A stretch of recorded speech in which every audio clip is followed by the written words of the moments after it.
Então, aqui está, sem exceção, Rádio Podcast. Criação, produção e apresentação do escritor José Carlos Laetano.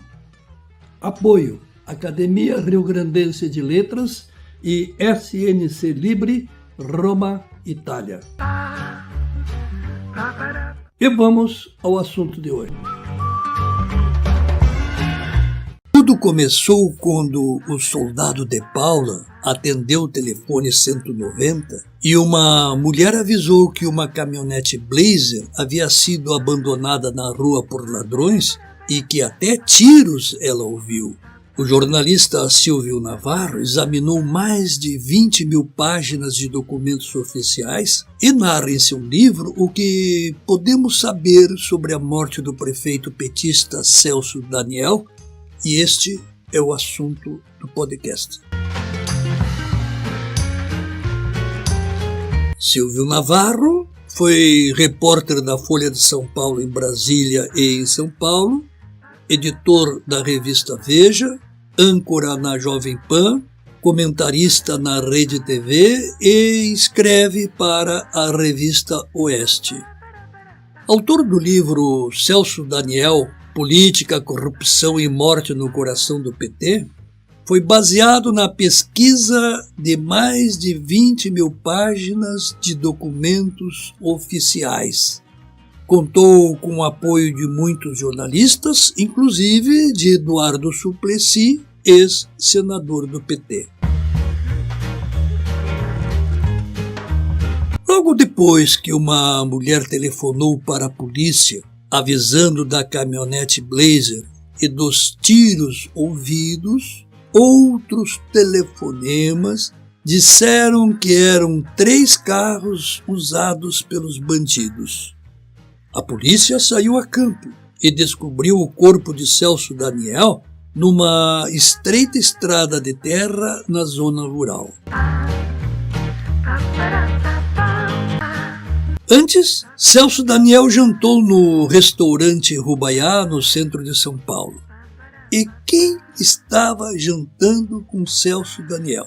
Sérgio Gomes da Silva, o Sérgio Sombra.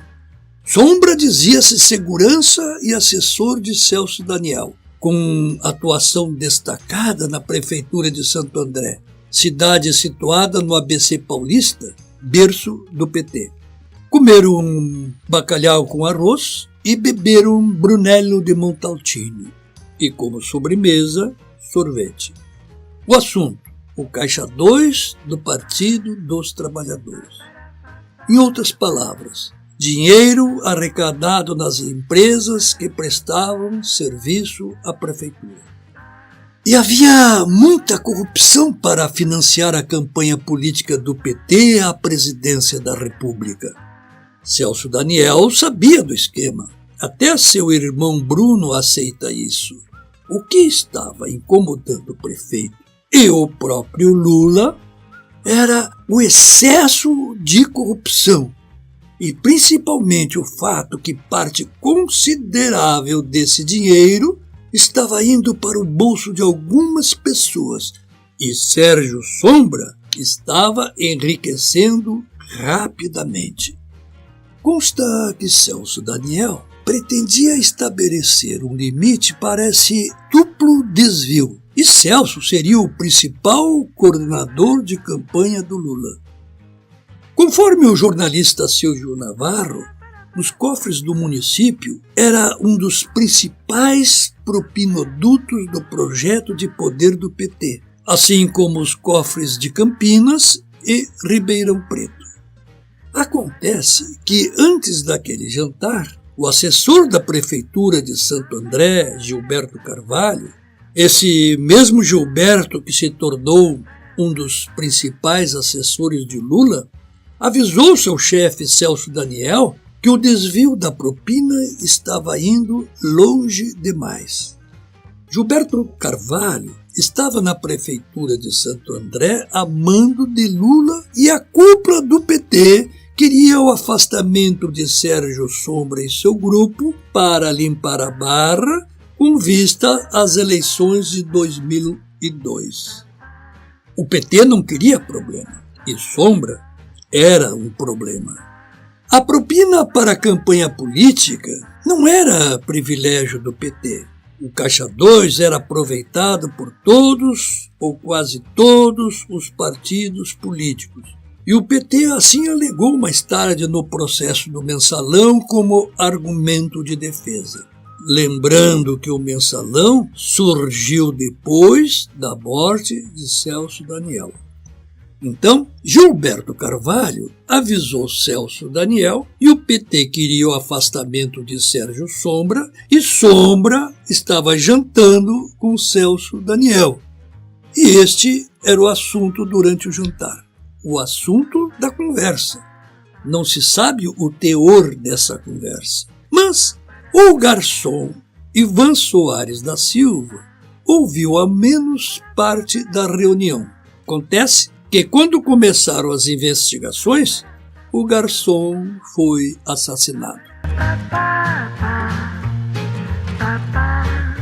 Sombra, enquanto assessor especial de Celso Daniel, estava dirigindo a sua caminhonete Blazer Mitsubishi Pajero, que era blindada. Repito, caminhoneta blindada. Então, Celso e Sombra saíram do restaurante e mais adiante foram abordados por 3 carros e houve tiroteio dos bandidos contra Pajero e, ao final, a porta da caminhoneta foi aberta e Celso Daniel levado embora.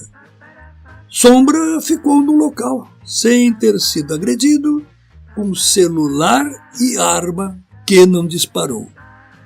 Chegou a polícia e Sombra declarou: levaram o prefeito de Santo André. E os seguranças? Perguntou a polícia. Sombra respondeu que o prefeito não andava com seguranças. Ele, Sombra, era apenas um empresário amigo. Sombra mentiu. Primeiro, porque ele gabava-se de ser o grande segurança do chefe. Celso Daniel fazia-se acompanhar por 4 seguranças apenas durante o dia. Ninguém explicou até hoje por que Celso Daniel foi retirado do carro blindado. A blindagem não serve para a defesa de tiros? Surgiram gravações de conversas durante a investigação policial e estas gravações foram apagadas. Quando o Ministério Público pediu cópia, as gravações já não existiam. E Celso Daniel? Sabe-se hoje que foi torturado e depois executado. A tortura foi motivo de contradições. A polícia e a justiça decidiram que se tratava de crime comum. E pronto. Mas se houve tortura, qual o motivo? Voltando um pouquinho no tempo. No dia 20 de janeiro de 2002, no município de Juquitiba, o corpo do prefeito foi encontrado por José Carlos de Souza, caseiro num sítio próximo. Ele saiu caminhando em direção à cidade e, na estradinha, viu o corpo de um morto e chamou a polícia. Aviso desde logo que este caseiro foi assassinado logo depois. A primeira reação do PT foi afirmar que se tratava de crime político, porque Celso Daniel era uma das figuras mais pródigas do partido, seria o coordenador da campanha de Lula e era ano de eleição. Depois, o discurso mudou para crime comum praticado por bandidos de uma favela. Celso Daniel foi o segundo prefeito assassinado num mesmo período de tempo. 4 meses antes, o prefeito Antônio da Costa Santos, o Toninho do PT, foi morto em Campinas, e Campinas era também praça do propinoduto. Até hoje, a morte de Toninho do PT não foi elucidada. E a polícia aceitou a tese de que a morte ocorreu porque ele teria fechado um carro numa rua e nesse outro carro estavam bandidos, e um deles era nada menos que Newton de Paula Lima, um dos líderes do PCC, primeiro comando da capital, uma das duas maiores organizações criminosas do Brasil. A repercussão desse crime foi prejudicada porque, na manhã seguinte, os aviões pilotados por terroristas do Al-Qaeda atingiram 2 edifícios em Nova York e faltou espaço nos grandes jornais. Pois bem, o médico legista Carlos Del Monte Printes pediu que o corpo de Celso Daniel fosse exumado para futuro exame mais detalhado. Esse médico morreu depois e, segundo a polícia, foi suicídio. Quem foram os executores da morte de Celso Daniel? Segundo a polícia, gente da favela Pantanal. E um deles era Ivan Rodrigues da Silva, o Monstro. Uma das irmãs de Monstro tornou-se policial militar e ela declarou à polícia que sua família sempre trabalhou para a empresa de transportes Translate, cujo proprietário era Ronan Maria Pinto. Como veremos mais adiante, Ronan é figura implicada no propinoduto oficial. Monstro montou uma quadrilha formada por mais 5 bandidos. Segundo essa gente, o sequestro de Celso Daniel durou 2 a 3 minutos. Monstro exigiu que os pertences de Celso Daniel ficassem sob sua guarda. Mas um envelope grande, pardo, com papéis dentro, foi queimado na mesma madrugada. Você deve estar perguntando, se foi crime comum, por que alguém queria ficar com os pertences sem valor? Celso Daniel mal tinha dinheiro para pagar o jantar? E por que queimou o envelope com papéis? O prefeito foi levado para uma casa na favela e de lá seguiu num Santana para São Lourenço da Serra. Silvio Navarro, em seu livro, relata pormenores dos integrantes da quadrilha e ações paralelas antes, durante e após o crime. A polícia seguia pistas que indicavam a favela Pantanal. Mas um telefonema anônimo indicou que fora coisa do Monstro, Bozinho, Cara Seca e Itamar. Esse telefonema teria sido feito por uma funcionária da Rádio Jovem Pan que residia na favela. Com a prisão da quadrilha, a possibilidade de trama política foi descartada pela polícia e pelo PT. Mas, ao longo dos anos seguintes, o caso seria revisitado várias vezes, inclusive por uma CPI no Congresso Nacional. A versão da quadrilha é que buscavam dinheiro como resgate do sequestro. De fato, a quadrilha atuou em outros sequestros. No capítulo Mortes Misteriosas, Silvio Navarro destaca a morte do garçom do restaurante Rubaiá, que foi alcançado quando dirigia uma motocicleta. Teria resistido à ordem de descer e foi golpeado com um chute e teria batido a cabeça no poste e morreu na hora. Conforme a prima do garçom, Maria Costa Silva, o garçom alardeava ter escutado a conversa ocorrida no restaurante entre Celso Daniel e Sérgio Sombra e que o garçom recebera, após o crime, um depósito de 60 mil em sua conta bancária. Mais tarde, surgiu a versão de que esse dinheiro resultou de rescisão trabalhista e seguro de vida. Prova disso, nenhuma. A morte do garçom foi testemunhada por Paulo Henrique da Rocha Brito, que estava na portaria de um edifício próximo. A polícia não conseguiu ouvir Paulo Henrique porque ele foi morto 20 dias depois da morte do garçom. O jovem Irã Rédua, funcionário da empresa Serviço Funerário da Serra, que recolheu o corpo de Celso Daniel e foi o primeiro a reconhecer o morto, também foi assassinado um ano depois. O assassino declarou à polícia ter praticado o crime a mando do dono de uma funerária concorrente. E a morte do legista? Bom, para resumir, a polícia disse ter sido suicídio em seu escritório. O legista, Dr. Del Monte, assinara o laudo que apontou evidências de tortura no corpo de Celso Daniel. Segundo o Ministério Público, Celso Daniel teria sido torturado para dizer senhas e papéis relativos à contabilidade de offshores, ou seja, empresas no exterior montadas pelo PT, para guardar recursos para a campanha presidencial de 2002. Isso na manifestação do Ministério Público.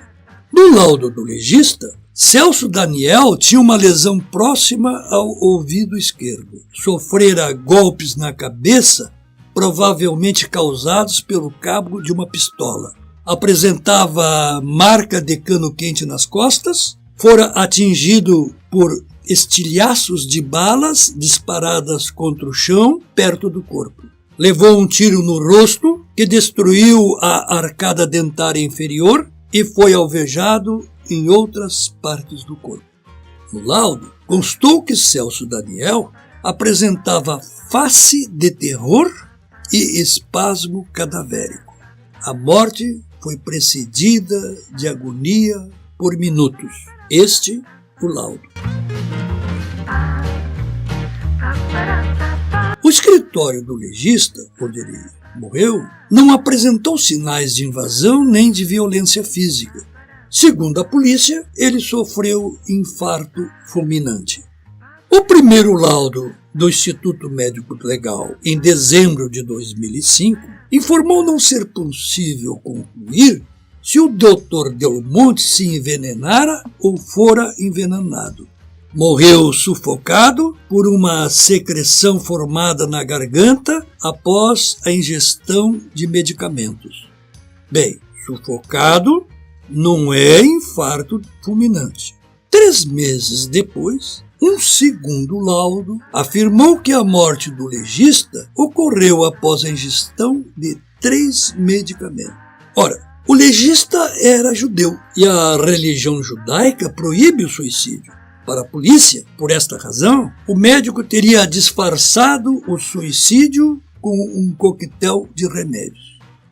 A grande pergunta é: o médico judeu estava disfarçando para quem? Para Deus? Segundo a polícia, o suicídio teve como causa a separação de sua mulher. Num telefonema à sogra, ele afirmou não saber como reinventar a vida sem ela. E dias antes da sua morte, ele efetuou transferências bancárias de R$100 mil e disse à ex-mulher que devia custear o tratamento médico de um dos filhos. Também escreveu pedindo para ser cremado. Parece filme policial dos mais movimentados, com uma quantidade de mortes, todas elas diretamente ligadas à morte ou à investigação da morte de Celso Daniel. Mas e a vida não é fonte da ficção? Não é da vida que os escritores escolhem as cenas dos seus romances? Ainda tem mais, se é que você não está cansado de tantas casualidades. O investigador de polícia Otávio Mercier trocou telefonemas com o detento Dionísio de Aquino Severo. Para o Ministério Público e para os primeiros delegados que investigaram a morte de Celso Daniel, esse Dionísio é a chave do sequestro do prefeito. Era porque tanto o investigador Mercier como Dionísio estão mortos. Dionísio era líder do Comando Revolucionário Brasileiro do Crime. Olha só o tamanho do nome. Pois esse comando é rival do PCC. Dionísio foi preso e enviado para um presídio dominado por seus inimigos e estava condenado pelo PCC. Então ele foi colocado numa cela chamada de seguro. Saiu da cela especial para falar com sua advogada. Dionísio foi morto no parlatório, enquanto conversava com sua advogada. Pois bem, voltando os ponteiros do relógio, um dia antes do sequestro de Celso Daniel, um helicóptero simplesmente pousou no pátio do presídio e por ele fugiram 3 presos. E um deles era Dionísio. Dionísio acumulava 63 anos em condenação por 2 sequestros, 3 assaltos a banco, porte ilegal de arma e tentativa de homicídio. Nenhum policial do presídio atirou contra o helicóptero. 3 meses depois, Dionísio foi recapturado pelo delegado Romeu Tuma Júnior e nessa ocasião teria dito que assinaria a autoria da morte de Celso Daniel caso sua companheira fosse libertada, pois ela fora presa junto com ele. Mas na delegacia ele negou participação na morte do prefeito, mas sabia o nome do restaurante Rubaiá e disse que conhecia pessoalmente Sérgio Sombra e que Sombra não era empresário, era segurança. Sabia até o sobrenome da esposa de Sombra. Conforme Silvio Navarro, foi a última frase nas 23 páginas de depoimento de Dionísio que se encontra a sua afirmativa. Doutor, o restante que eu sei dessa história não falo para preservar a minha segurança. Eu só falo em juízo. Isso no dia 7 de abril de 2002. 3 dias depois, ele foi morto no interior do presídio. Lembrando, Celso Daniel morreu em janeiro, ou seja, 3 meses antes. A facilidade do homicídio no parlatório foi imensa. Não havia guarda no local, um preso nada a ver permaneceu 3 horas parado junto à porta, dentro do parlatório, sem nada para fazer ali, e a advogada permaneceu nessa conversa durante 3 horas. Isso não existe. Depois, os documentos referentes a esse assassinato foram destruídos pelos presos. Isso mesmo que você ouviu. No interior do presídio, os presos destruíram os documentos referentes a esse assassinato. E as fitas de vídeo? As fitas não foram localizadas. Acredite quem quiser, isso é tudo oficial. 4 presos foram denunciados por essa morte e 2 deles assumiram a autoria, mas depois apontaram os verdadeiros assassinos, Dida e Nego Edson. Nego Edson chegou a mandar bilhete a Dionísio dentro do presídio, mas nenhum preso devia saber que Dionísio estava naquele presídio. Ele era líder de facção inimiga daqueles presos.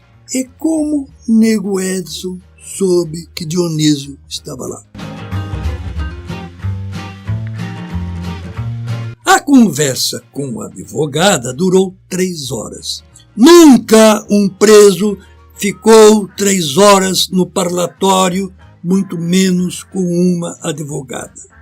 A advogada era Maura Marques, que inicialmente negou ter estado no presídio. Começou mal. Depois foi reconhecida por outros presos como advogada do PCC. Ela negou à polícia ser advogada do PCC, mas reconheceu que defendera vários membros do PCC. E Maura Marques morreu em 2009. A polícia de Taboão da Serra ouviu pessoas que ligaram Dionísio ao Sombra, em particular, e a pessoas da prefeitura de Santo André, no geral. O preso que fugiu com Dionísio no helicóptero disse que primeiro esconderam-se numa casa e que ali ele ouviu Dionísio dizer ao telefone: é o prefeito de Santo André. Queima de arquivo. Silvio Navarro descreve a investigação do Ministério Público com relação a vários bandidos e a relação deles com Dionísio e com a prefeitura de Santo André. Sobre Celso Daniel, Lula declarou publicamente: se há uma coisa que acertei na vida foi convidar Celso Daniel para ser coordenador do programa do governo na campanha de 2002. Isso na sua quarta tentativa de chegar à presidência da República. Celso Daniel, segundo os jornais da época, seria o ministro do planejamento do futuro governo Lula e provável sucessor em outra eleição. Sombra, o Sérgio Sombra, passou de segurança para líder do consórcio estabelecido na prefeitura de Santo André. E seus dois sócios principais eram Klinger e Ronan. Olha o Ronan aí, ó. Klinger era secretário na prefeitura e Ronan um grande empresário no setor de transportes. Esse grupo cobrava percentual mensal de cada ônibus que circulava pelo município. Gilberto Carvalho de Santo André passou para o governo federal e na CPI dos bingos em 2005 aconteceu uma acariação entre Gilberto Carvalho e os irmãos de Celso Daniel, Bruno e João Francisco. Os irmãos declararam, como continuam declarando a quem quiser ouvir, terem ouvido da ex-mulher do prefeito Miriam Belchior e de Gilberto Carvalho que o dinheiro desviado da prefeitura era levado para José Dirceu, então presidente do PT. E Gilberto Carvalho, nessa acariação, negou. Consta que Lula não queria problema na sua campanha e que teria dito a Celso Daniel que ele se afastasse do Sombra e seu grupo. E foi exatamente isso que Celso Daniel estaria fazendo no restaurante Rubaiá logo antes de ser sequestrado e morto. Finalmente surgiu a sentença no processo que apurou a participação de Sérgio Sombra, de Klinger Luiz de Oliveira Souza e de Renan Maria Pinto. Sombra e Klinger receberam a pena de 15 anos e Renan de 10 anos. Sombra, condenado a 15 anos, ficou apenas 7 meses na prisão. Por quê? Porque durante as férias do STF, o ministro Nelson Jobim determinou a soltura de Sombra. Outra sentença condenou o PT a pagar 3,5 milhões pelo assalto à caixa da prefeitura. Na sentença, o juiz repetiu o que a ex-mulher de Celso Daniel, a Miriam Belchior, contou logo após a morte de Celso Daniel. Ela teria procurado o prefeito, comunicando que havia se demitido da prefeitura e que Celso devia tomar cuidado, pois o roubo era grande. E que Celso havia dito que não aceitava que o desvio do dinheiro tivesse outro destino que não a campanha de Lula. Sombra nunca enfrentou júri pelo crime de homicídio de Celso Daniel. No processo a que respondia por esse crime, o júri popular iria acontecer no primeiro semestre de 2013, 10 anos após a morte de Celso Daniel. Mas o STF determinou a paralisação da tramitação do processo porque teria havido impedimento do réu em questionar todas as testemunhas. O julgamento no STF foi de 2-2 e, como houve empate, isso beneficiou o réu. Depois do caso Celso Daniel, surgiu o escândalo do Mensalão. E 14 anos depois, a Lava Jato, que ligou o esquema de Santo André ao Petrolão. Santo André teria sido laboratório da grande corrupção futura. O empresário Ronan respondeu o processo em liberdade. Ronan teria sido aquele que exigiu de Lula 6 milhões para não contar o que sabia. Ele recebeu o dinheiro, não se sabe de quem. E esse dinheiro foi justo o que custou o diário do grande ABC que ele comprou dias depois. Silvio Navarro relata as apurações da Lava Jato a respeito da quadrilha de Santo André e de muitos outros políticos e empresários. Lula, na tarde de 21 de janeiro de 2002, quando acontecia o cortejo fúnebre de Celso Daniel, improvisou um palanque no Paço Municipal de Santo André e declarou: "Estou convencido que você, Celso Daniel, não foi vítima do acaso e que não foi um incidente. Possivelmente, sua morte foi planejada. Possivelmente, tem gente graúda por trás disso."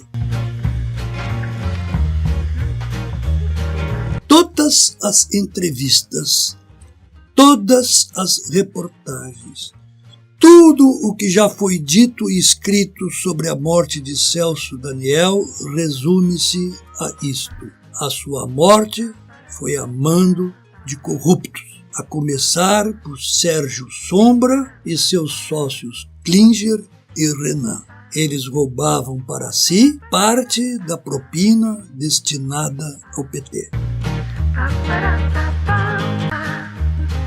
O que consta neste podcast é público, nenhuma novidade. Contudo, quando um jovem olha o celular, o Instagram, o TikTok ou mesmo o YouTube, os olhos pulam de um ponto ao outro com urgência. Uma palavra aqui, um desenho ali, um som acolá, e o cérebro do jovem vai sendo treinado para fazer leitura dispersa, tudo rápido, tudo visual. Então, o jovem fica treinado para a distração, para fugir do foco das coisas, para o superficial.